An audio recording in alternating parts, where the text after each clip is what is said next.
Well, individual and group, I know for a fact, but ni-report ko rin naman, iba yung preparation si Senate President. But like my staff, we bought the new law books, we're updating dun sa rules ng evidence, Crim Pro, and then may seminars na ongoing.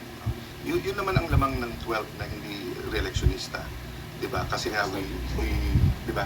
We're not busy campaigning, so we can do hearings like this, and then we can also start studying for the impeachment. Thank you. Their rights, eh. Diba? So I guess for any human rights activist who will take on Duterte and say, sandali lang, pabayaan mo munang yung local court mag-decide kung ganyan. Was it too much? But that's precisely what human rights is. It's available to everyone. Eh? And that's precisely what due process is. And part of due process is the availability of the legal remedies. So steps-wise, sa ICC provision, when they say court determination first, are they referring to the regional or what courts are they referring to? To study whether it's... That's my point. Yeah. One, that's my main point. Be honest with you, I'm still studying the Rome Statute. Still reviewing. The last time I reviewed that, I was Secretary of Foreign Affairs 2017. Having said that, sabi ko nga, i-assume na natin may jurisdiction yung court. I-assume na natin valid yung warrant. Tanggalin na natin lahat yun. Sabihin mo nang pwede yun. I'm not saying na it is. For the sake of argument, i-assume mo yun. Can they just come here, get a warrant, hulihin mo, lagay mo sa aeroplano? Diba? My personal view is no. You bring the warrant to the DOJ or the police, they bring it to court. The court validates it, and upon validation, our court orders his arrest based on that foreign warrant of arrest and based on the treaty. That's the legal proof. Yeah, someone told me this. Oh, ang sinasabi ni Peter Cayetano, bring daw the warrant on the court and the court will decide or validate. Ibig sabihin, dadali mo yung warrant doon sa court, tapos yung korte daw ang magbavalidate kung either yung validation ng warrant of arrest So, yun ang tinatanong niya dyan. Ang magdi-decide niyan, yung court. Yan ang sinasabi niya, di ba? Oh, ulitin natin. Kasi yun ang sinasabi niya.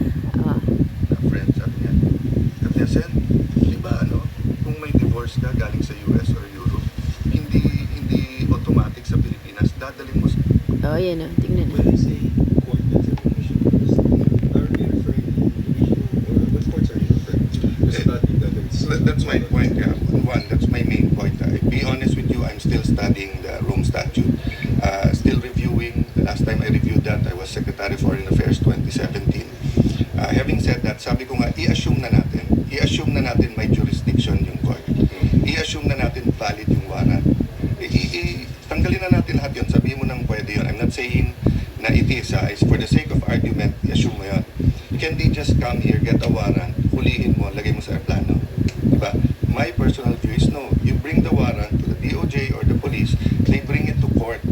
The court validates it, and upon validation, our court orders his arrest based on that foreign warrant of arrest. Oh, di ba sabi niya, dadali mo daw yung warrant sa DOJ, sa police. Tapos dadali niya ng police yung warrant. Dadali ng police yung warrant sa maring sa court o the Supreme Court. Tapos yung Supreme Court daw ang magbavalidate ng arrest warrant kung aarestuhin o hindi. Yun ang sabi niya. Ang tanong, meron bang tanong natin kay ChatGPT kung may kakayahan ba ang korte na i-validate yung warrant of arrest ng ICC na isang foreign court sa ating mga mamamayan. Kasi mamamayan natin si Digonyo di ba? Digonyo Dutay. So, itanong natin kay ChatGPT. Ito yung tanong, di ba? Is the Supreme Court of the Philippines has the legal right to validate the warrant of Rodrigo Roa Duterte issued by International Criminal Court? Ito yung tanong Merong bang right, legal right yung Supreme Court na i-validate yung arrest warrant ni Digong Duterte na inisyu ng isang international criminal court. So, ang sagot, the Supreme Court of the Philippines does not have, wala daw, wala nga raw karapatan, does not have the legal right to validate or enforce an arrest warrant issued by the International Criminal Court. The Supreme Court of the Philippines does not have the legal right to validate or enforce an arrest warrant issued by the International Criminal Court against Rodrigo Roa Duterte. The Philippines withdrew from ICC in 2019, and the government has maintained that the court no longer has jurisdiction over the country or its former president. Sabi dito, wala daw namang palang karapatan na mag-validate o i-enforce yung arrest warrant issued by International Criminal Court against Rodrigo Duterte. Walang karapatan ang Pilipinas daw, ang Supreme Court ng Pilipinas na i-validate or i-enforce yung arrest warrant issued by International Criminal Court against Roa Duterte. The Philippines withdrew from the ICC in 2019, and the government has maintained that the court no longer has jurisdiction.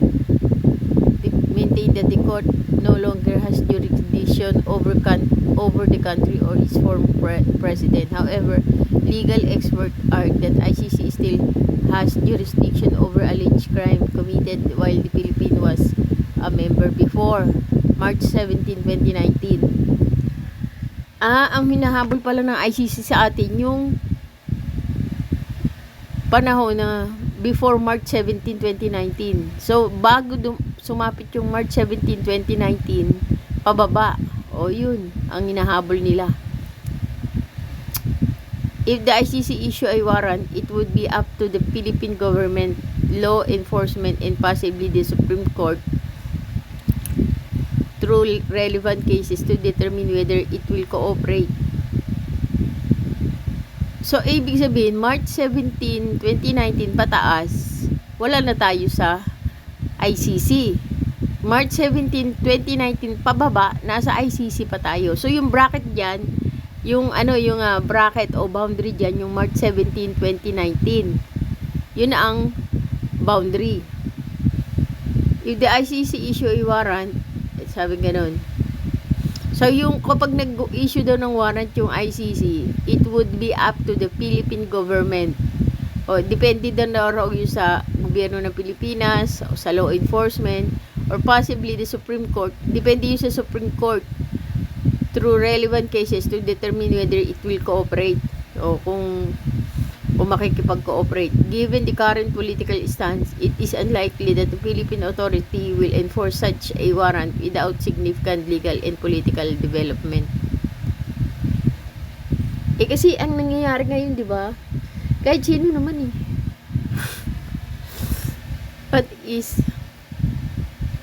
eto, may sinabi siya, ayan walang legal rights And na based on the treaty. That's the legal protocol. Yeah, someone told me this, na friend, sabi niya, Sen, di ba kung may divorce ka galing sa US or Europe, hindi automatic sa Pilipinas, dadalhin mo sa court para i-validate. So sabi sa akin, isipin mo, divorce yun, kailangan mo i-validate. Ito, warrant of arrest, dadalhin ka sa ibang bansa, tapos wala man lang court na mag-validate.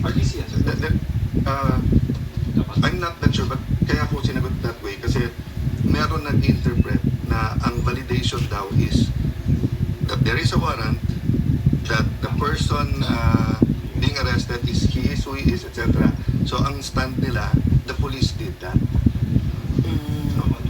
In the sense that when the police got it daw, tinignan, it's a warrant, o saan galing sa DOJ, then Rodrigo Duterte, ikaw si Rodrigo. In this case kasi it's quite obvious kasi everyone knows Rodrigo Duterte, di ba? But if it was Juan de la Cruz, and if you had 51 de la Cruzes, how sure are you unless you get the fingerprints kaya? But kung ganun interpretation nila, I disagree. Because the Philippine Constitution now was a reaction to martial law. that there were different kinds of arrest orders. Kaya nga, if you look at the Philippine Constitution, except for a few exceptions, yung warrant of arrest have to come from court, from Philippine court. Hindi pwedeng hindi Philippine court. And we didn't do that kay Duterte. We didn't do that kay Duterte. Diba? Kasi nga, nagmadali. So how would you describe Ay, ang sabi nga dito, ayan oh, ayun ang sabi nga, the Supreme Court of the Philippines does not have the legal right to validate or enforce an arrest warrant issued by the International Criminal Court against Rodrigo Roa Duterte. The Philippines withdrew from the ICC in 2019 and the government has maintained that the court no longer has jurisdiction over the country or its former president. However, legal experts argue that the ICC, yung hinahabol kasi ng ICC, yung ginawa kasi under yun sa March 17, 2019.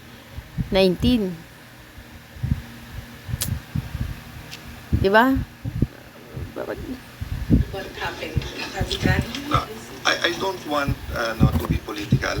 I don't want to be partisan. As an independent, ang role ko sabihin lang kung tama, anong mali at tama. So sa akin, mali na kukunin mo ang isang Pilipino based on a foreign warrant of arrest at isakay mo lang sa aeroplano. And mali na he couldn't talk to his lawyers at mali na hindi mo binigyan ng enough time. Kumusta si Marvin ulit ito? Ang pressure cooker. Tignan mo, lumabas yung sa Supreme Court na di ba? Na wala naman. Ang sabi ni General Torre, daw, mga 10 a.m. daw na nadala nila si Rodrigo Roa Duterte sa Villamor Air Base. Tapos mga 11 p.m. na daw siya pinaalis. So yung tagal ba ng mula alas 10 ng umaga hanggang alas 11 ng gabi, hindi ba enough time 'yon? 'Di ba? Hindi ba enough time 'yon para pakiusapan o 'di ba? Magkaroon ng legal arguments. Tsaka ang ICC ay ang hinahabol kasi ng ICC yung jurisdiction niya sa atin ng ang bracket ay March 17, 2019 pababa. Tsaka wala naman daw karapatan ang Supreme Court na mag-validate ng warrant of arrest dahil hindi na nga tayo member ng ICC. Dahil 2019 pataas, March 17, 20 pataas, wala na, hindi na tayo member ng ICC. Pero may karapatan daw kung mag-i-issue daw ng 'di ba sabi ito nga Sabi ito, kung mag-i-issue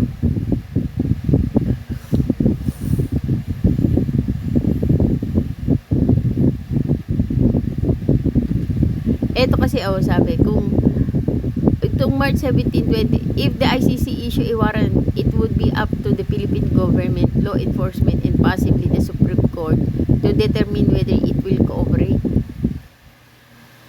So, yung determination, kung makikipag-cooperate ba ang Supreme Court kapag nag-issue ng warrant of arrest ang ICC. So, depende yun kung wala namang TRO na in-issue yung Supreme Court nung panahon na inaaresto si Digong Duterte, di ba? Wala. Sabi nga ni Lawyer Lambino daw, meron daw pero walang in-issue. Di ibig sabihin, yung hindi pag-issue ng TRO ng Supreme Court, it means nakikipag-cooperate sila do sa ICC arrest, di ba? Yung hindi pag-issue ng TRO. Ang ibig sabihin nun, nakikipag-cooperate sila sa pag-aresto ng ICC kay Digong, 'di ba? Kay Digong Duterte, nakikipag-cooperate sila. Kasi hindi nga sila nag-issue ng TRO, 'di ba?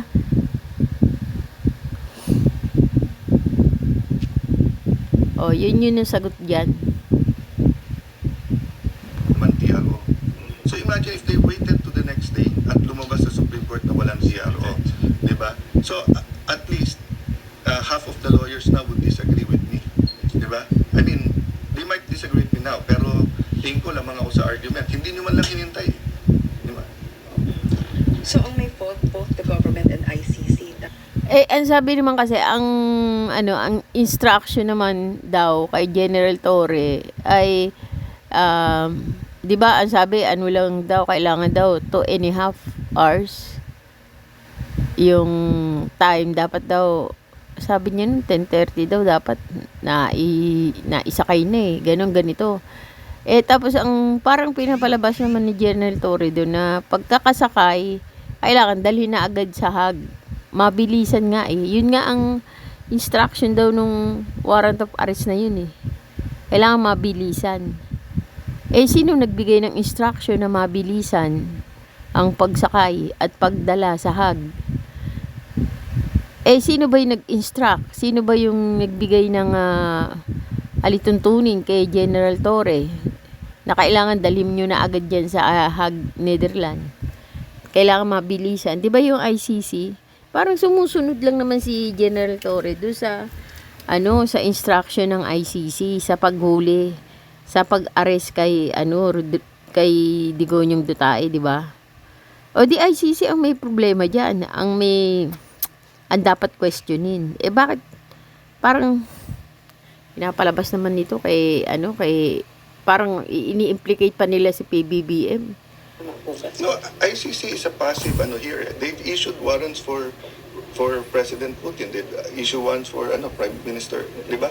Then it's up to the states and even Interpol, di ba? So, do you mean Interpol is not cooperating in the US? Kung nandun, dahil sabi ni Trump, hindi kami kasama dyan, di ba? Hindi naman yata member ng ICC ang US. Ang hinahabol naman kasi ng ICC sa atin, yung March 17, 2019 pababa, member tayo dyan ng ICC. At hindi naman tayo bumaklas. Hindi bumaklas o hindi umalis ang Pilipinas sa Interpol. At Interpol naman yung humahabol kay Digonyong Duterte. Interpol ang may hawak ng arrest warrant. So, ang Interpol nakipag-coordinate lang din sa police, PNP na si General Torre. Ang sabi nga ni PBBM, hindi nga umalis ang Pilipinas sa Interpol. Ang inalisan lang ng Pilipinas sa ICC, pero Interpol hindi nga umalis. Kaya nakipag-coordinate lang naman ang Pilipinas sa Interpol kasi kailangan nila yon. Sabi niya, baka sa future, hihingi tayo ng tulong sa Interpol. Kung hindi naman natin tutulungan ng Interpol ngayon, baka hindi rin tayo tulungan in the future. Yun ang sinabi niya. Interpol ang dala ng arrest warrant. Interpol din ang nagbigay ng instruction na mabilisan ang pagsakay at pagdala ng kay Digonyong Duterte sa ICC. Do you know the effect if we follow this? The officers who fought in Marawi, if someone in Marawi files a case na they indiscriminately bombed or etc., many of our colonels or generals or majors can be brought to the Hague. That's why the US is not signing. Because iba interpretation nila Kasi ang nangyari kasi nadala lang naman yan sa ICC si Digonyong Duterte dahil nga sa kila De Lima at saka Trillanes di ba? Who brought the case of Rodrigo Duterte in the ICC. Kung meron namang magrereklamo diyan sa mga generals natin na nagbomba sa Marawi ng illegal at may magdala sang korte at dalhin ang kanilang kaso sa ICC, malamang dadamputin din ng mga generals na yan at dadalhin sa ICC. Tingnan mo hindi naman si PBBM ang naglagay dyan tanungin natin, who brought the case of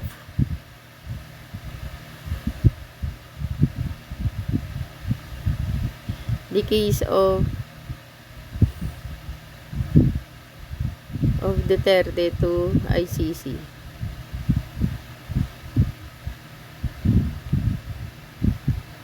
Tignan mo ang sagot who brought the case of Duterte to ICC. The case against Rodrigo Roa Duterte to the international was brought by several individuals,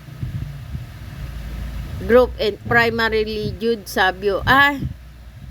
Hindi pala si De Lima at saka si Trillanes ang nagdala ng kaso niya sa ICC. Ito, sabi, who brought the case of Duterte to ICC. The case against Rodrigo Roa Duterte at the case against Rodrigo Roa Duterte at the International Court was brought by several individuals and groups, primarily Jude Sabio, 2017, a Filipino lawyer who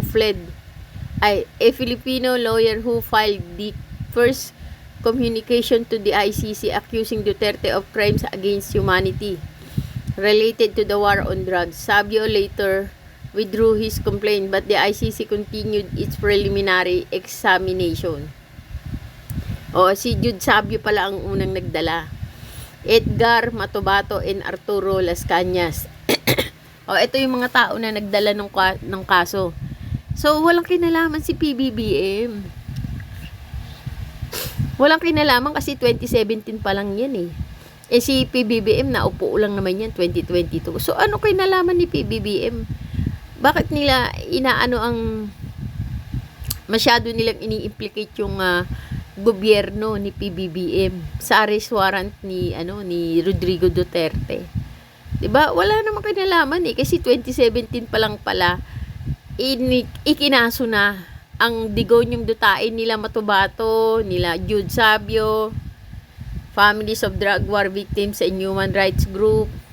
Marami palang tatlo kong uri pala ng entity ang nagdala sa kaso ni digonyong dutai sa ICC.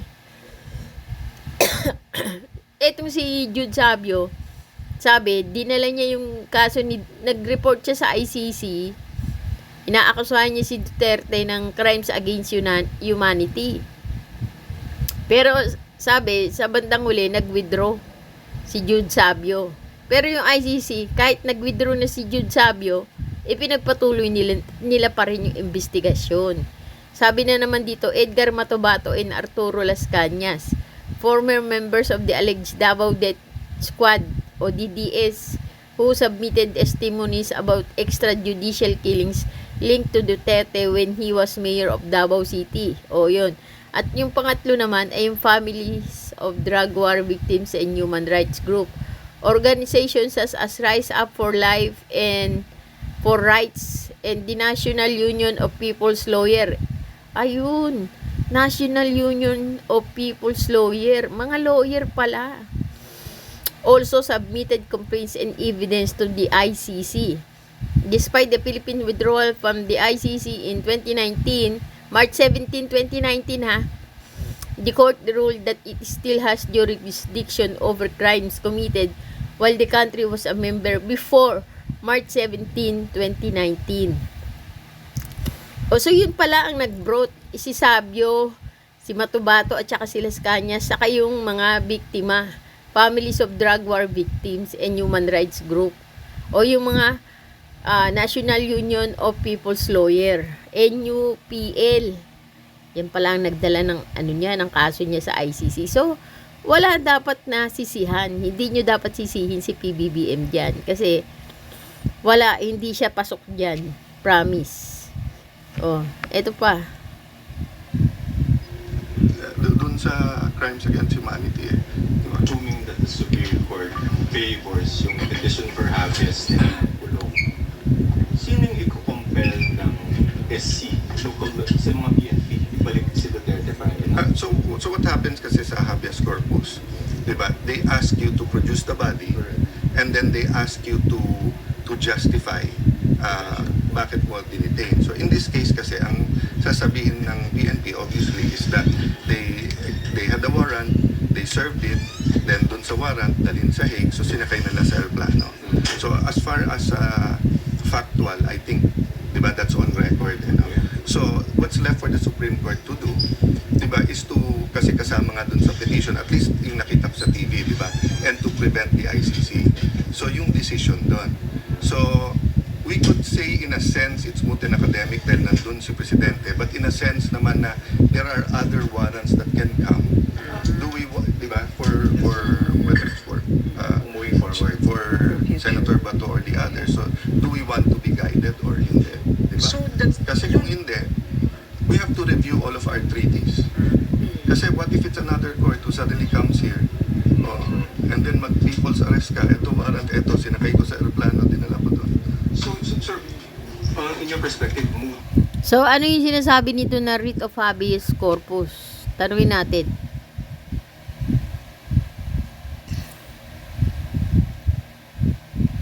So, writ of habeas corpus. Ito, what is writ of habeas corpus? A writ of habeas corpus is a legal order that requires a person or authority holding someone in custody to bring them before a court to determine whether their detention is lawful. Dadalhin mo yung parang inuutusan ka. Dalhin mo yung kinulong mo sa korte. Holding someone in custody to bring them on court. Dalhin mo yung hinuli mo o kinulong mo sa korte at madetermina kung tama ba o legal ba o nasa batas ba yung panghuhuli mo, nasa batas ba o legal ba yung panghuhuli mo sa kanya, whether before a court to determine whether their detention is lawful. Yung pagkakakulong niya ba ay sinasaad sa saligang batas. It serve as a safeguard against illegal or arbitrary imprisonment. So parang malalaman kung yun ba ay legal o hindi yung kanyang pagkakakulong. So, ibig sabihin, sinesafeguard nito o iniingatan nito kung yung legalidad ng pagkakakulong mo. In the Philippines, the writ of habeas corpus is protected under Section 15, Article 3 of 1987 Constitution, which state that it cannot be suspended except in case of invasion or rebellion when in public safety requires. So, nasa Article 3, Section 15 of 1987 Constitution, yung writ of habeas corpus. If granted, the court may order the immediate release. Pag nag-grant pala yung habeas corpus na yan, the court may order the immediate release of the detained person if it finds the detention unlawful. So, pag yung pagkakakulong pala ng isang tao ay wala sa due process o hindi pala legal, matik, pakakawalan ka dahil naka-writ of habeas corpus ka. Pero, if the detention is lawful, the person remain in custody. Pero kung tama lang naman yung pagkakakulong mo na naaayon naman sa saligang batas, mananatili kang nakakulong. Pero kung hindi naman tama, pakakawalan ka pag ikaw ay naka-writ of habeas corpus. So, ibig sabihin, dinidetermine ng writ of habeas corpus yung appearance mo physically. Pinapakita nito na yung paglitaw mo sa laman. O, di ba? Yung writ of habeas corpus,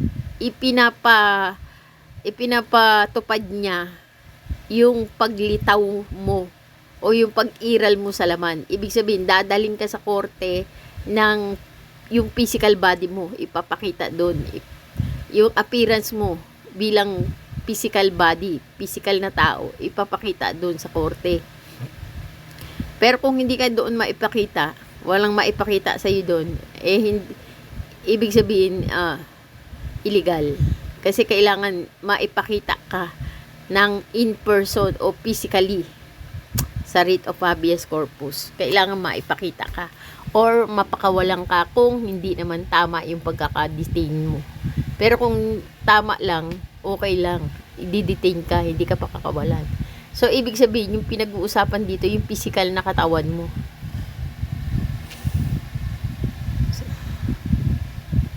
muted na yung habeas. No, I'm just saying that if ever yun ang maging pananaw, hindi pa rin kasi nga others could be involved. Ayoko lang pangunahan ng Supreme Court, diba? Kasi sila, but I'm just saying na personally for me, diba, if I was arguing there, I would still want guidance. Even if you say na naisakay na sa aeroplano. So yung decision ng Supreme Court, sir, if ever, is for the future arrests, not No. itong Di ba si Medaldea, ang lumalabas na guidance niya doon? Pinasama nga si Medaldea sa sa yung islat nga ni Hanilet Abensenyo, ibinigay kay Medaldea yung kanyang personal lawyer. 'Di ba? Eh di ibig sabihin may guidance, 'di ba? Kasi dapat daw under with the guidance of what? With the guidance o kailangan may guide nino. Yung ba ibig sabihin? If the Supreme Court, for example, says hindi lawful yung pagsakay niya sa aeroplano and they have to pass the court, it will have persuasive effect. So now, the government now and the DFA will be forced to make representation sa ICC na mali yung... Kasi ang sabi naman, kung i-issue ng ang ICC ng warrant of arrest, it is either in the government or the Philippine government or the Supreme Court will decide kung makikipag-cooperate sila o hindi. Hindi nga nakialam ang government hindi nga nakialam ang si PBBM O, di ba? Ang nagtatrabaho yung Interpol. Police to police, di ba? Yun ang nagtrabaho diyan. Tsaka yung hindi pag-i-issue ng TRO ng Supreme Court, ibig sabihin nakikipag-cooperate sila. Kasi kung hindi sila nakikipag-cooperate, kung ayaw ng TRO, dapat mabilis pa sa alas 4, nag-issue sila ng TRO. Kaso hindi nga nag-issue, ibig sabihin, okay lang, nakikipag-cooperate sila doon sa ICC. Doon sa ginagawang pag-aresto. Di ba? Yun ang ibig sabihin noon. Kaya nga hindi nag-issue kasi nakikipag-cooperate sila. At hindi naman nangialam ang Philippine government. Ang parte ng mga hindi nakialam si PBBM. At ang nakikipag-negotiate naman sa ICC warrant ay ang mga Interpol, ibig sabihin police to police. So, ano yung pinagpuputok ng butsi ni Peter Allen? And ICC is supposed to, core values nila is human rights. And core values nila is yung member state nila to respect the local laws. So even if humiwalay na tayo, I mean we left the ICC, they have to respect that. So but I said it could be persuasive. Diba? Kasi it's not like, for example, the US na kung may properties dito yung ICC, i-sanction mo, kunin mo, or hindi naman ganon. But may persuasive effect. Just to clarify the word persuasive, can you elucidate on that? Yung tinatawag na di ba, na hindi parating might is right. Sometimes yung right is also might.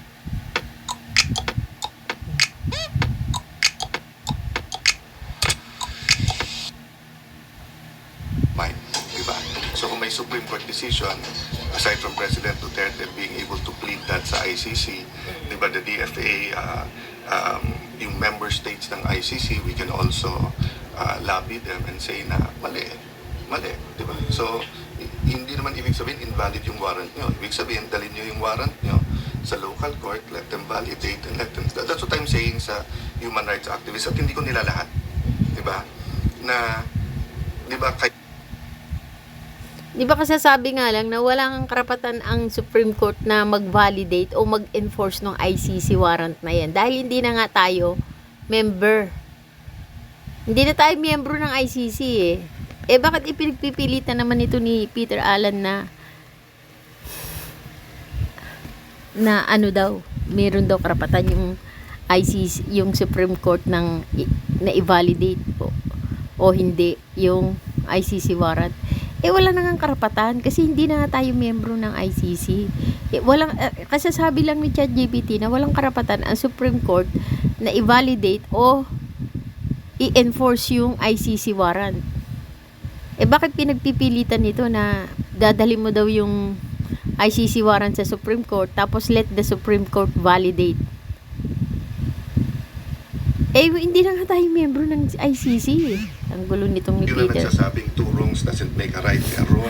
Ang gulo ni Peter Allen. Ano ba sinasabi pa natin ng human rights activists, di ba? The means does not justify the end does not justify the means, di ba? So, just because you want a drug-free Philippines, hindi pwedeng extrajudicial killing. And I agree with that, di ba? So, ganun din kay Duterte. just because you want him to be brought to justice, hindi pwedeng wala siyang due process at hindi pwedeng wala siyang, they did not give him the opportunity sa legal remedies niya. Diba? One, they did not allow all of his lawyers there. Two, he did not give the lawyers enough time. Diba nakita mo si General? Yun kasi ang instruction kay General Torre ng Interpol na kailangan madala mo yan sa mabilisang panahon sa Hague, Netherlands. Yun lang ang sabi mabilisang panahon. Ibig sabihin, wala nang kailangang intervention ng kung sino-sino pa. 'Di ba? Kailangan maisakay mo na agad tapos madiretso mo na agad yan doon. Walang pwedeng humarang. Yun ang Interpol instruction kay General Torre. Wala namang nag-impluwensya doon sa instruction na yun sa ating gobyerno eh. Wala namang kinalaman si PBBM doon eh.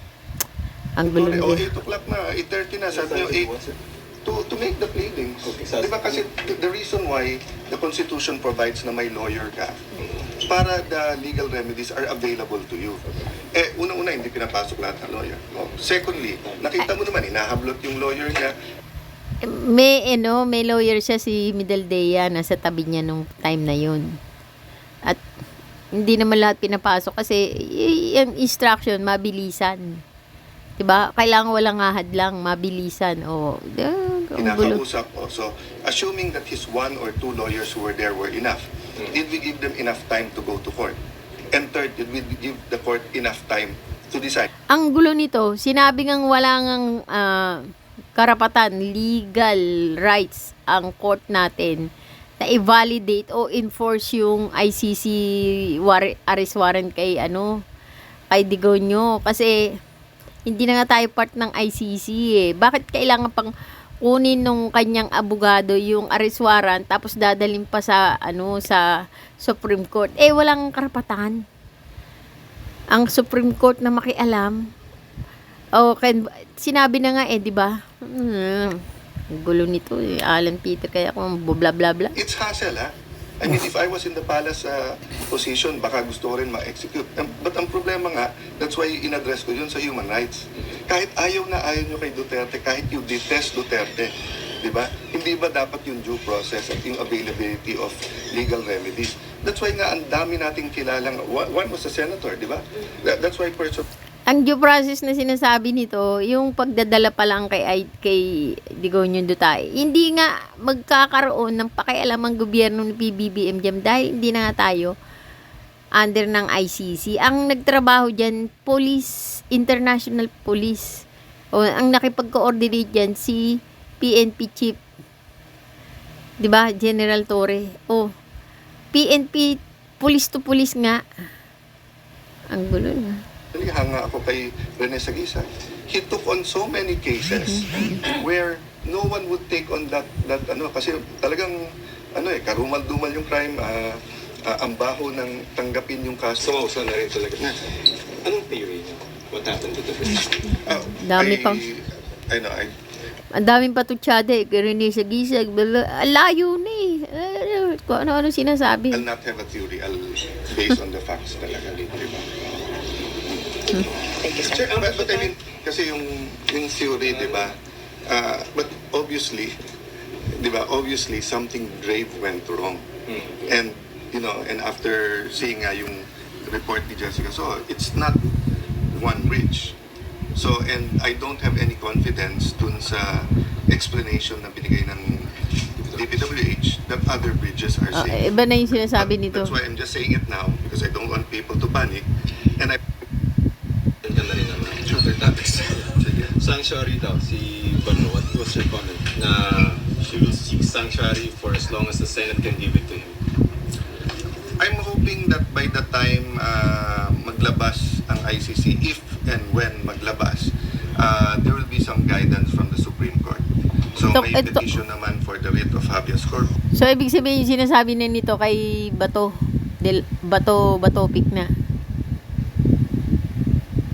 At kasama doon sa writ, at least nakita ko sa news reports na kasama doon yung asking the court to interpret, di ba, yung cooperation natin with ICC, di ba? Because the Senate will always protect the institution, but Tanungin daw ang SC o Supreme Court o i-interpret daw dapat ng Supreme Court yung katayuan natin under the ICC.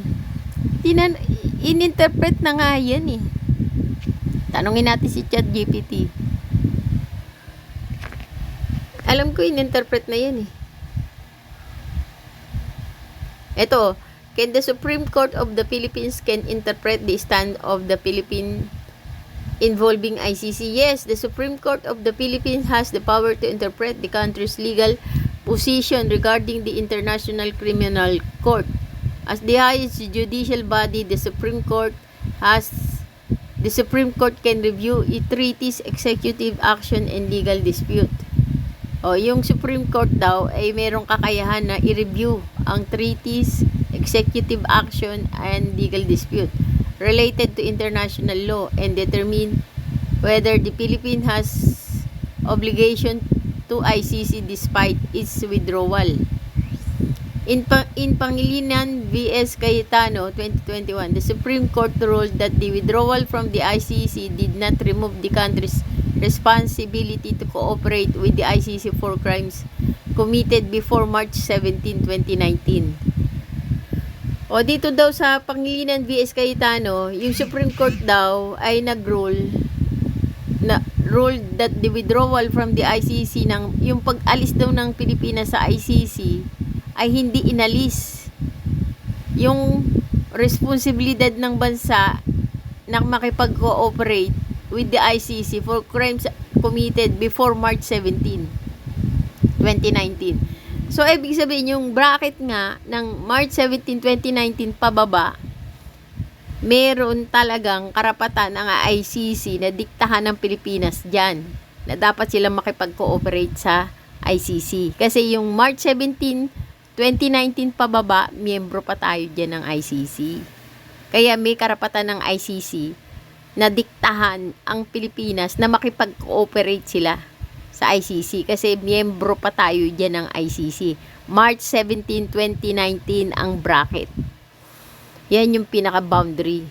Pero yung March 17, 2019 pataas, wala nang karapatan ng ICC diktahan ng Pilipinas dyan, no? Kasi hindi na tayo miyembro dyan.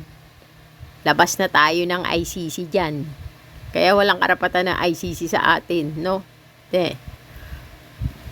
Ayan ang sinasabi. This means that the court has already interpreted. Tapos na palang i-interpret eh. This means that the court has already interpreted the legal standing of the Philippines concerning ICC jurisdiction. However, enforcing ICC warrant or rulings remain a political question. As it depend on whether the Philippine government is willing to comply. Di ibig sabihin, this means that the court has already interpreted the legal standing of the Philippines concerning ICC jurisdiction. Yung jurisdiction ng ICC, yung boundary niya, yung March 17, 2019. Yung March 17, 2019 pababa, pwede tayong diktahan ng ICC dyan. Kasi under pa tayo ng ICC dyan. Pero yung March 17 pataas, wala nang karapatan ng ICC na diktahan tayo dyan kasi labas na tayo. Hindi na tayo miyembro. Pero sabi, however, enforcing ICC warrant or ruling remains a political question. As it depends on whether the Philippine government is willing to comply. Hindi nga nakipag-cooperate si PBBM eh. Diba? Nung pumunta ang ICC dito, Interpol ang gumalaw. Hindi yung gobyerno. Tsaka yung ibig sabihin, yung hindi pag-issue ng Supreme Court ng temporary restraining order, ibig sabihin, pinabubaya nila. Wala silang pakialam. Hindi sila nakialam. Yung hindi ba pag-issue ng TRO, ang meaning ba nun nakikipag-cooperate? Pwedeng nakipag-cooperate o pwedeng hindi nakipag-cooperate. O walang pakialam, pwedeng may pakialam o pwedeng walang pakialam. Basta hindi nga nag-issue. Ibig sabihin, walang pakialam o may pakialam, wala na. Depende yan sa inyo. kung anong ibig nyo pakahulugan doon. Pero, ang sinabi, wala nga pakialam. Ang trabaho dyan, international police. 'Di ba? Hindi sila nakialam ang Supreme Court, hindi nga sila. Kanina sabi ko, nakipag-cooperate kasi hindi nga nag-issue ng TRO. Pero pwede ring hindi nakipag-cooperate kasi wala nga, hindi sila gumalaw eh. Ni nag-issue nga ng TRO, wala silang pakialam eh. Hindi sila naglabas. Either nakipag-cooperate sila or hindi. Depende yan sa inyo kasi hindi nga sila nag-issue ng TRO. Okay?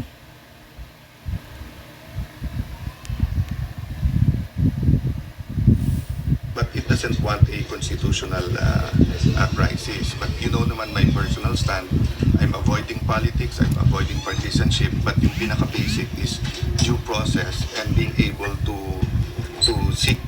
Sabi niya, I'm avoiding politics and avoiding ganto, blah, blah, blah. Pero yung sinasabi niya, baka daw sa future, pag may raw daw halimbawa may mga general na nagkamali, baka daw dalhin sa ICC. Paano madadala yung mga general sa ICC kung wala namang magrereklamo o kung walang magdadala ng kaso nila sa ICC? Hindi pwede silang pakialaman ng ICC. Pero ngayon hindi na nga tayo miyembro ng ICC. May karapatan pa bang makialam ang ICC sa atin? Hindi na, sinabi na nga eh. Yung Supreme Court, ininterpret na, has already interpreted yung status ng Pilipinas sa ICC na noong March 17, 2019, pababa, may karapatan ng ICC na diktahan ng Pilipinas kasi under pa tayo niyan ng jurisdiction ng ICC kasi miyembro pa tayo. Pero yung March 17, 2019 pataas, wala nang karapatang magdikta ang ICC sa atin kasi hindi na tayo miyembro. Yun na nga, in-issue na nga ng Supreme Court ang interpretation niya.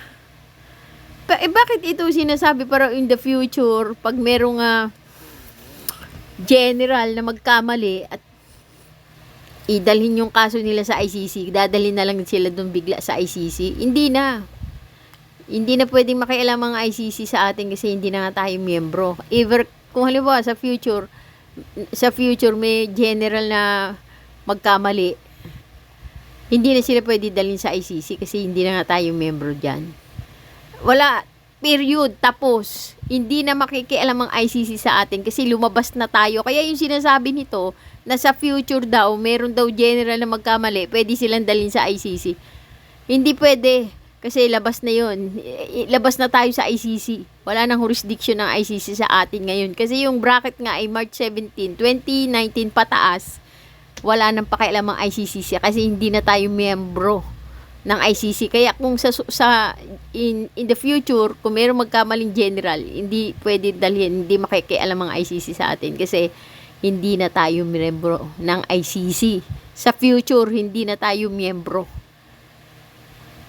Sa ngayon ang pinag-uusapan at saka sa future. Pero sinasabi naman ni PBBM, wala naman daw siyang balak na pumasok pa ulit sa ICC. Di ba?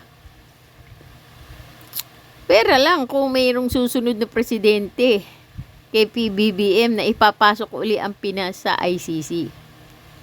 Diba? In the future kasi ang pinag-uusapan ang sinasabi niya kasi in the future. Legal remedies, di ba? So kung ang isisik ni Senator Bato is more of sanctuary while you are seeking legal remedies or a due process, legitimate yon, di ba? Pero kung sasabihin mo lang the courts already said na kumpleto yung that it's legal, that warrant of arrest, etc. Ibang usapan yan. So in the interim, pwede pa po siya? Well, I'm hoping even before we get there kasi wala pa naman. So may time din naman ang Supreme Court, di ba? Para may guidance na tayo pare-pareho. Sir, It's the confusion that's the killer eh. sir, kahit naka-break ang Congress, pwedeng protect ang Senate kay Senator Bato? That's a touchy subject and area, di ba? And we've seen the arrest of different senators before, di ba? And then eventually may negotiation. Sabi, kahit daw naka-break, pwedeng pwedeng magtago si senator sa Senado kahit naka-break. Naisip ko tuloy yung impeachment, no? Kasi naka-break, ayaw ng mga senador na na maistorbo yung bakasyon nila eh. Kaya ayaw nilang buksan yung impeachment ngayon eh. Diba? Ayaw nilang trabahuhin. Kahit nga yung jurisdiction, ayaw nilang panumpaan eh. Pero pagdating kay Bato, pwede. Na kahit naka-break, kahit naka-on session, o wala sa session, naka-adjourn ang Senado, pwede siyang protektahan ng Senado. Kahit naka-break o naka-adjourn ang Senado ngayon, pwede. Parang lalabas naman, unfair, di ba?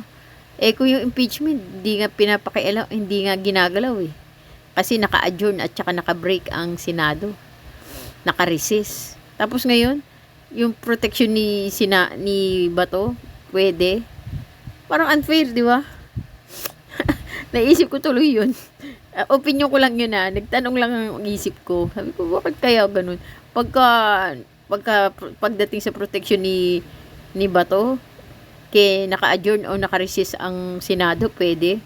Pero pagdating naman sa impeachment, naka-adjourn o naka-recess ang Senado, hindi pwede. Pagdating sa impeachment. Pero pagdating sa protection ni Bato, pwede. Di unfair, di ba? Unfair. Nagtanong lang, isip ko, unfair naman. Etc. No? But the concept of a sanctuary, di ba, is to protect the legal rights of the senator and the integrity of the Senate, and not to create a parang embassy na it's a separate country that you cannot touch, di ba? So kung let's say klaro yung batas, di ba? Halimbawa naka-session kami tapos klaro that below a number of years, di ba, you cannot arrest a senator while may session. So yun, pag very clear, papanliligan namin yung right namin, di ba? Or kaya hinuhuli. Hindi ka naman nato nagmamadali, no? Kasi kailangan ko pang 3 months nasa likod. Hindi naman.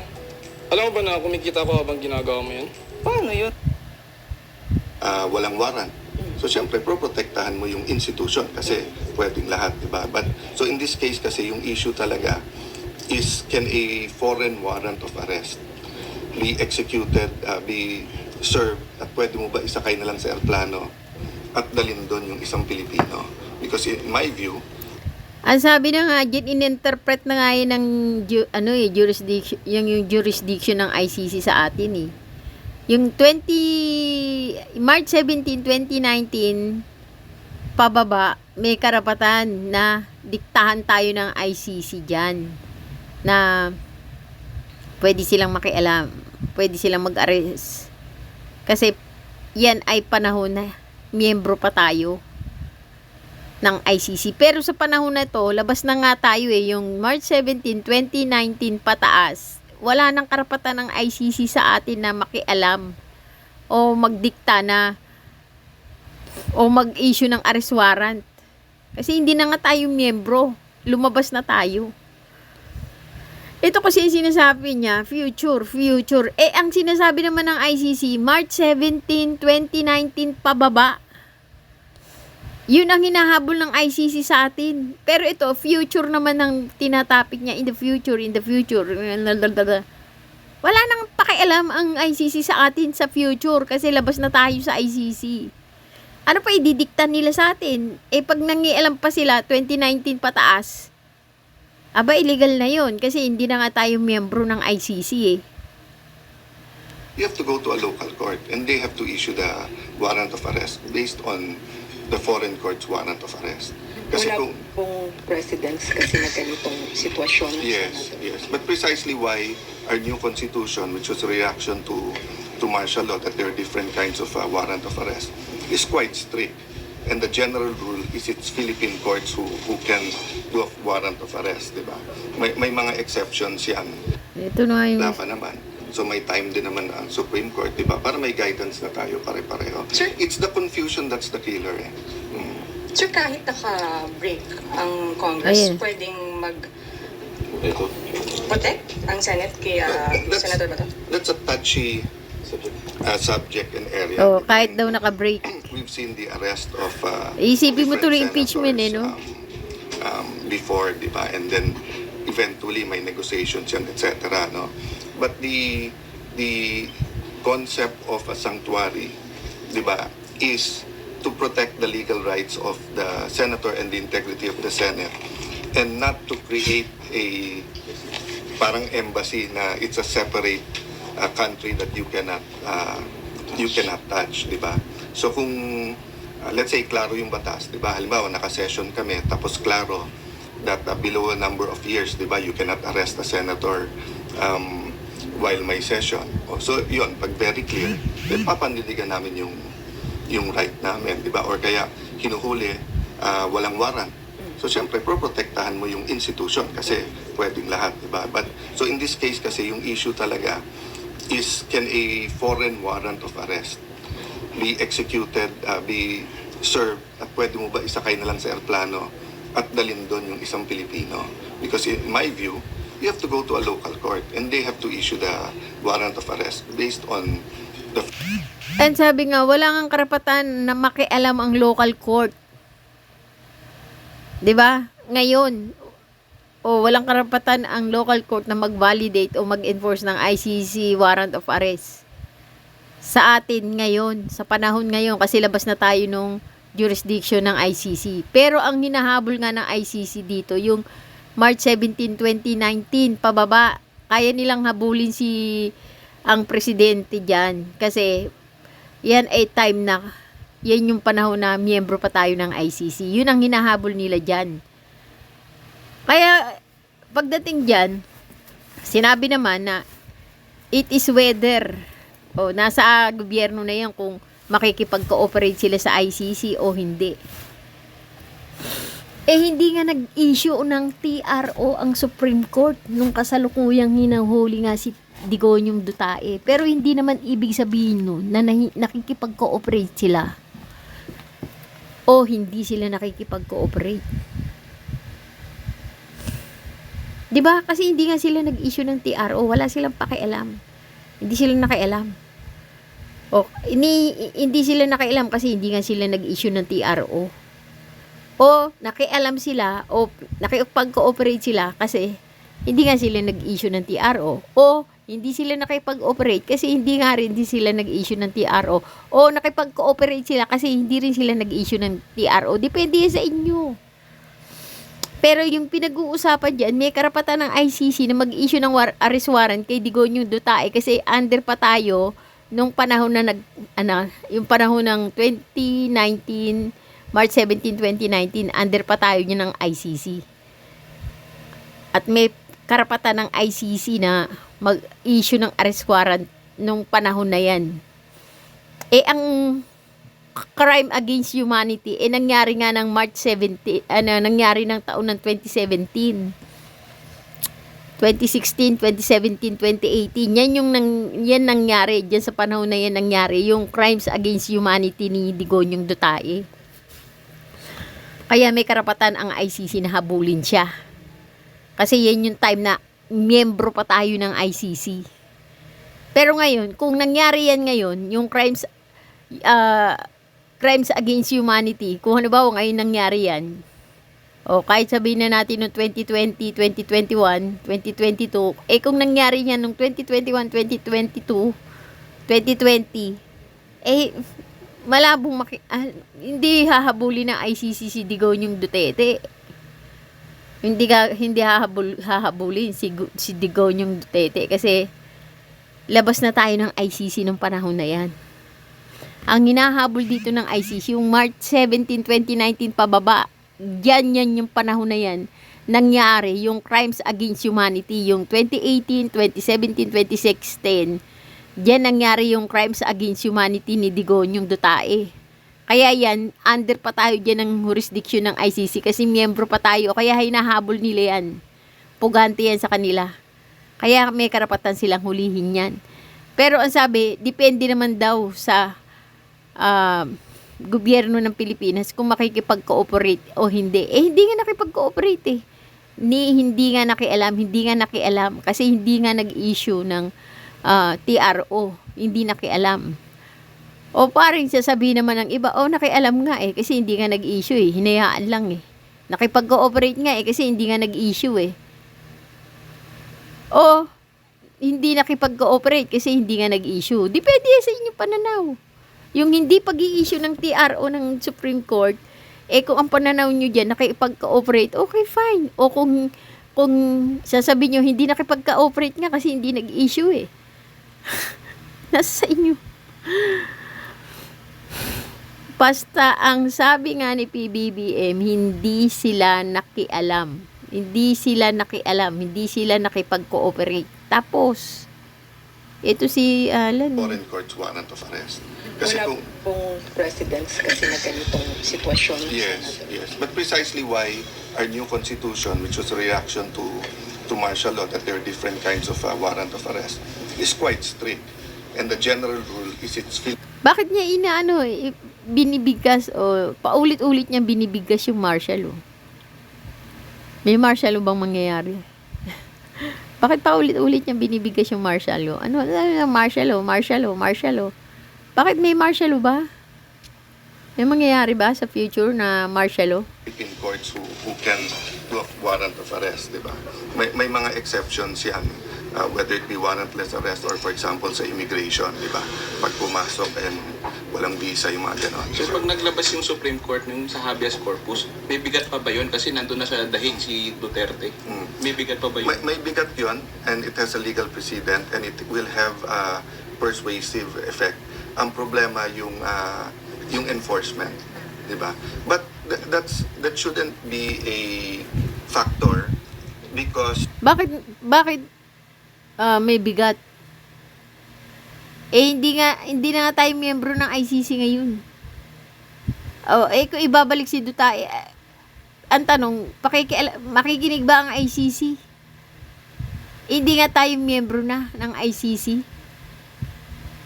Diba? Kung halimbawa, magngawa man tayo, utusan natin yung Supreme Court, ibalik mo si Duterte dito. O, pupunta ngayon yung Supreme Court sa ICC, ibalik nyo daw yun. Kinuha nyo. Sabihin ng ICC, pakialam namin sa iyo, hindi naman kami yung member dito. Wala na tayong pakailaman. Hindi na kayo miyembro. Diba? Bakit nyo kinuha si Duterte? Bakit? Nagkasala yan sa amin eh. Nung panahon na miyembro pa kayo dito sa amin, yan yung panahon na nagkakasala siya sa amin, yung March 17, 2019 pababa, yan yung panahon na miyembro pa kayo sa amin. Kaya may karapatan kaming kunin yan. Kasi miyembro pa kayo. Pero ngayon, isususog nyo, ipipilit nyo sa amin na pakawalan yan. Bakit? Miyembro pa ba kayo? Hindi na eh. Ganun lang ang sasagot ng ICC dyan. all around the world, wala naman sariling enforcement mechanism ang courts except for a sheriff, di ba? So usually the courts rely on their authority, di ba? Not on a certain might, di ba? So meaning, pag naglabas ang Supreme Court, then it will be the duty of the Republic of the Philippines, including the DFA, diplomatic efforts na ibalik siya dito. But at least magkakaroon tayo ng certainty because you don't know if the ICC will issue a warrant for one person or for 500 people. So what if they issue it for 500 people? Ano remedy nung 500 na yun? Sinabi nga ni Conti ni Attorney Conti na hindi nag-i-issue ang ICC ng warrant sa maraming tao. Mostly doon sa primary, yung primerong naglabag o primary, secondary, tertiary na involved na tao. 3 tao lang ang hinahabol nila. Yung pinaka-mastermind, tapos yung kanang kamay, tsaka yung kaliwang kamay. Pero yung mga ibang na dyan, wala na silang pakailam. Yung pinaka-mastermind at tsaka yung pinaka-mastermind, yung pinaka-utak, tapos yung kanang kamay ng utak at saka yung kaliwang kamay ng utak, yun lang ang hinahabol nila. Hindi sila nag-i-issue ng warrant of arrest sa 500 katao. Eh, yung 5 katao nga, magulo na sa kanila yan eh. Yung pa kayong 500 na katao, over ano naman, OA naman ito. Hindi sila nag-i-issue ng maraming warrant of arrest. 1, 2 hanggang 3 tao lang yung utak, yung pinaka-utak, yung kanang kamay ng utak, tsaka yung kaliwang kamay ng utak. Yun lang. Position, sir. Sorry. Deposition. No, what I meant is, what's the remedy?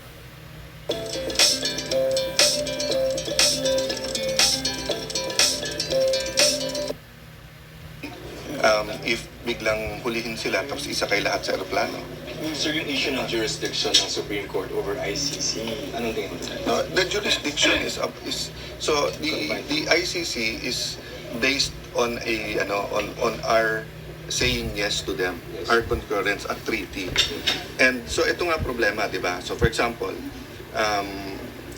yung mismong sa court sa ICC, 'di ba, may nag-dissent na wala silang jurisdiction. So if the first question nila President Duterte sa court is wala kayong jurisdiction, sino magde-decide nun? Yung ICC. Eh wala naman ICC Supreme Court eh. Diba? So unlike sa local, kung hindi ka kontento sa MTC, Can appeal. you go to the RTC, hindi you go to the CA, then you go to the Supreme Court, and sabi nga nila, diba, Wala daw ICC Supreme Court. Eh, sino nag-issue nung arrest warrant? Ang sabi ng ICC, kanila daw yun eh. O, sino nag-issue ng arrest warrant, di ba? May korte ng ICC yun, di ba? O, saan nagaganap yung trial? Di ba sa Supreme Court ng ICC? Ba't sinabi nito walang ICC Supreme Court? Nanggugulo tong ulit natin ha. Oh. interpretation sa ICC, you go to the local courts first before you go to them. Oh. That's why nga, US never signed Ang gulo. yung ICC. Eh wala naman ICC Supreme Court eh. Walang Diba? So, ICC. unlike sa local, Walang ICC Supreme Court. Tanungin nga natin kay ChatGPT. ICC Supreme Court. Is there ICC Supreme Court?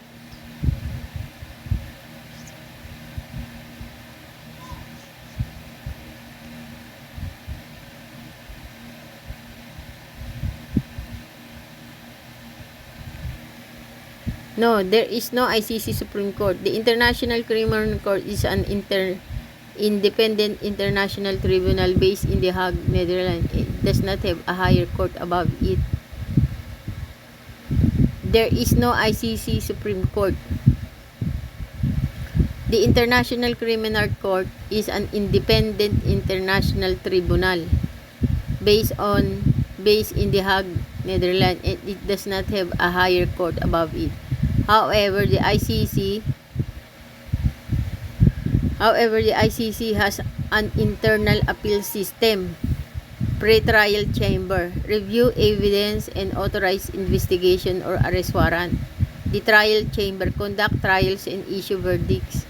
Appeals chamber hears appeals on decision made by the trial chamber and has the final say on ICC. The International Court of ICJ, the International Court of Justice, ICJ, is another judicial body under the United Nations, but it deals with dispute between states, not individuals. It does not oversee or act as a Supreme Court for the ICC. Ang sabi, wala nga daw Supreme Court ang ICC. Oh, there is no Supreme Court in the ICC. The International Criminal Court as independent international tribunal based on The Hague, Netherlands. And it does not have a higher court above it. Wala siyang Supreme Court. Pero the ICC has an internal appeal system. Meron siyang pre-trial chamber, review evidence and authorize investigation or arrest warrant. Ito palang pre-trial chamber ang nag-o-authorize ng arrest warrant. Sila review evidence and authorize investigation or arrest warrant. So sila yung nag-i-issue ng arrest warrant, yung pre-trial chamber. So sila yung nagre-review, sila yung nag-o-authorize, sila yung nag-o-authorize ng investigasyon, sila yung nagre-review sa mga ebidensya, sila din yung nagpapahintulot o nag-i-issue ng arrest warrant. Tapos may trial chamber, conduct trials and issue verdicts. O yun yung trial chamber, yun yung conduct trials and issue verdict. Tapos may appeal chamber, hears appeal on decision made by the trial chamber. So yung decision ng trial chamber, may appeals chamber hears appeal on decision made by the trial chamber. So sila yung nakikinig sa appeal and has the final say on ICC cases. So appeals chamber pala ang mayroong final say sa ICC cases. So yun yung appeals chamber. So ibig sabihin yung nag-issue ng arrest warrant sa ICC yung pre-trial chamber. So tingnan natin yung sinasabi niya.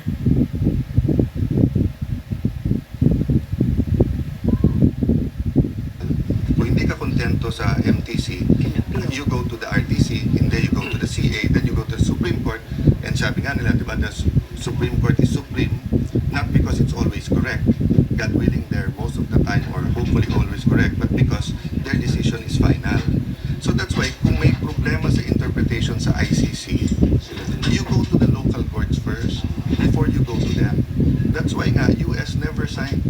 And that's why nung meron warrant of arrest for Netanyahu, Ang sabi kasi, ang nag-i-issue nung warrant of arrest ay yung pre-trial chamber. Tapos may trial chamber.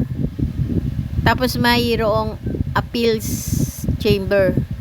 So yung appeals chambers, yun ang magsasabi ng verdict tungkol do sa tungkol do sa decision ng trial chamber. Tatlo lang naman yung chamber eh. Pre-trial, trial, at saka appeals chamber. 'Di ba? So yung hindi kasi dito sa atin merong RTC, may RTC Regional Trial Court. Huling-huli na yung Supreme Court. Yan ang may final say. Yan yung magsasabi ng pinali. Doon naman sa ICC, yun yung appeals chamber. Yun ang magsasabi ng pinali. Parang yung appeals chamber din ang tumatay yung Supreme Court ng ICC. 'Di ba? Yung appeals chamber. ano sabi ni President Trump? Sabi ni President Trump, sa sanction pa namin kayo sa ginagawa niyo. Diba? So, even dun sa cooperation with Interpol, hindi against the cooperation with Interpol to go to our local courts. We have an extradition treaty with the US, yung kay Mark Jimenez, di ba? O anong ginawa? Nung ano dito, kailangan dalhin muna sa court. So, lumulutang sa internet yung sinasabing the country can waive. Oh, who said we waived it? Sino? Ang sinabi lang, may warrant, may Interpol, pinadala dun. So kung winave natin, who waived it? Sino nagsabing winave natin? Diba? A waiver is not, yung by the way, winave namin. Dapat it's a conscious act. Diba na winave yun? Yeah, that's why nga sa challenge ni Senator De Lima na sinabi niya isama ako, I challenge her to file a case here. Nung pinakawalan siya, sabi niya, the court works, diba? Our system works, na-vindicate siya. So sabi niya, dapat isama ako. So file mo yung case dito. Diba? Kasi i-demolish ko yung mga arguments mo, ipapakita namin sa inyo na panay political agenda, hindi human rights agenda ang ginagawa nyo. So every step of the way, yung concrete niyan, yung bakal, pinapadala sa isang center sa UP. And then after, katulad nito nangyari, there are certain tests that you can do to see nga kung ano yung nasa loob, ano yung bakal sa loob, ano yung concentration ng concrete, etc. So that's what we want. Agenda, hindi human rights agenda ang ginagawa nyo. So every step of Human right, kasi sabi niya rito, gusto ni De Lima na i-file, na isama din to sa kaso. Ang gusto niya naman, di mag-file ka ng kaso, i-file mo dito. At i-revoke niya. Kasi papalabasin niya na puro political agenda lang yung pinaggagawa nyo. Hindi human rights agenda.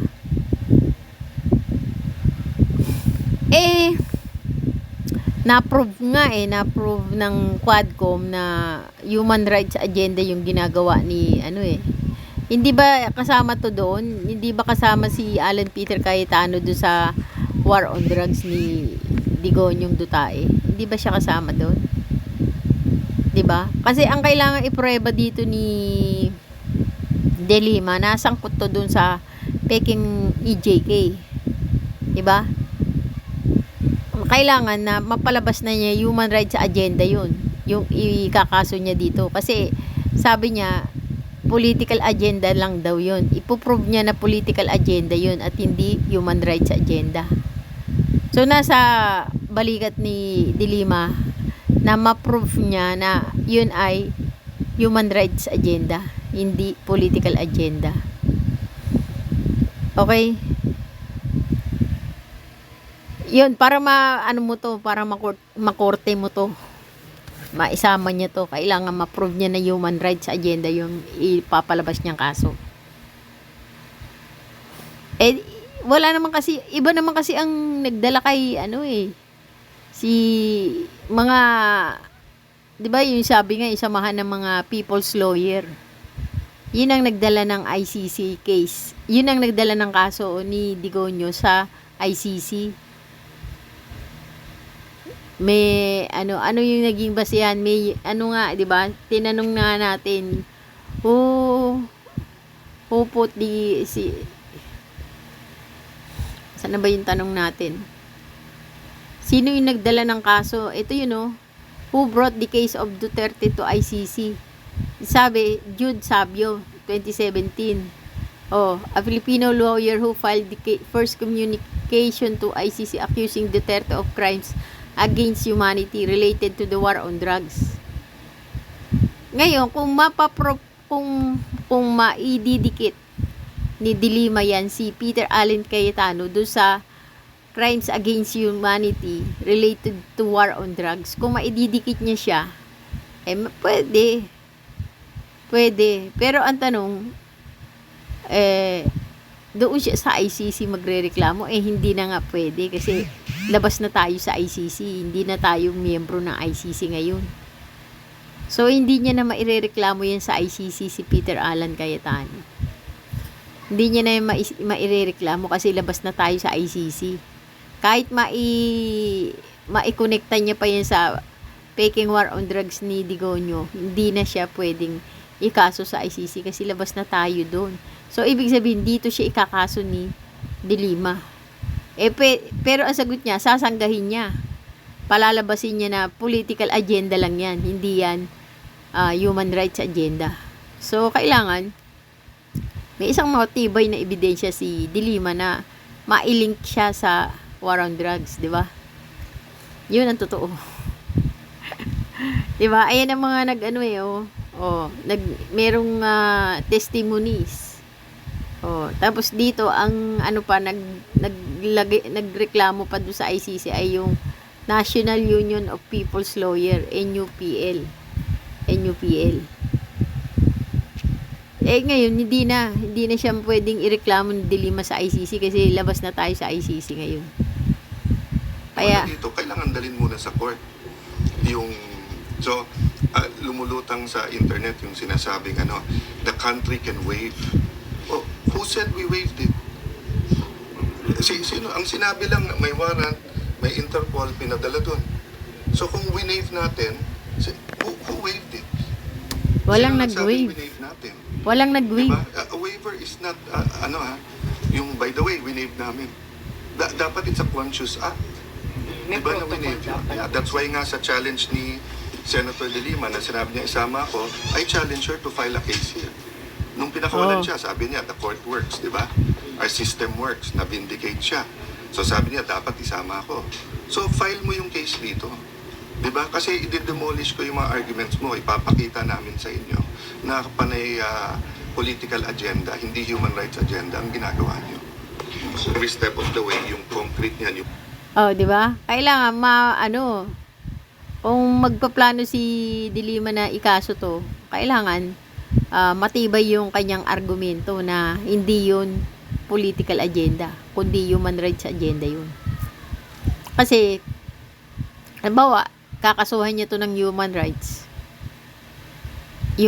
agenda, iaano lang daw niya, ipapalabasin niya na yan political agenda. Anong kailangan makaisip si Diliman ng matibay na argumento na hindi nito mako-convert na political agenda, kundi human rights agenda yun.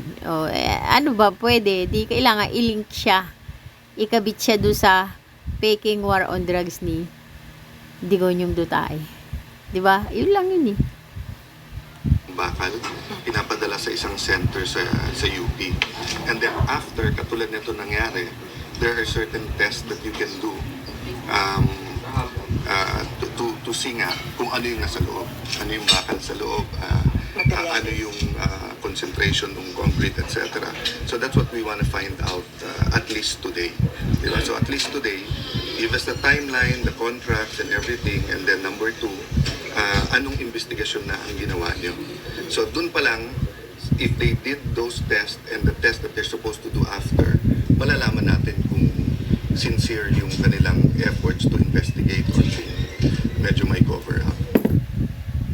Wala na tayong pakialam dun.